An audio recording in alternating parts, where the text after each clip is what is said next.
Tak menolak jadi istri kedua, Desi Ratnasari ungkap alasan. Walau demikian, tak sedikit juga pria yang memutuskan untuk mundur lantaran status dan penghasilannya yang jauh lebih tinggi.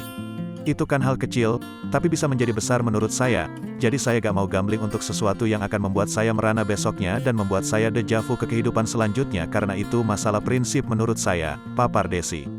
Menariknya ketimbang seorang duda yang kembali menjadi pasangan hidup, di depan Onat wanita berusia 48 tahun itu mengaku bahwa dirinya kerap ditawari untuk menjadi istri kedua dan ketiga beberapa pria.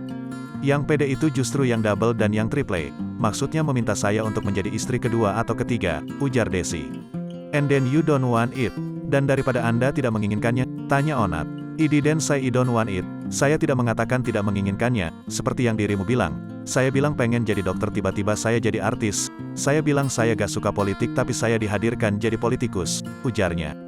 Begitu juga dengan perkawinan saya gak mau bilang sorry ya saya gak mau jadi bini kedua atau ketiga tapi Allah bilang halo Desi ini yang terbaik buat Elo. Takut juga, terang Desi. Tak menolak jika memang menjadi istri kedua maupun ketiga sudah menjadi jalannya dalam berumah tangga. Desi hanya berharap siapapun yang mempersuntingnya kelak bisa menerima dirinya dengan apa adanya. Saya gak mau nantang. Oleh karena itu saya sekarang dengan usia saya yang udah 48 tahun, yang paling baik yang saya lakukan adalah pertama alhamdulillah ya Rab bersyukur masih ada yang mau saya, walaupun mungkin tidak sesuai keinginan saya, katanya. Saya pengennya duda ya Rab tapi ternyata yang di depan saya yang double dan triple ya udah. Saya alhamdulillahin syukurin kan masih ada yang mau, tambahnya lagi. Menurut Desi, menjadi istri kedua maupun ketiga bukanlah suatu permasalahan yang besar selama tidak merusak syariat agama dan dijalankan sesuai koridor.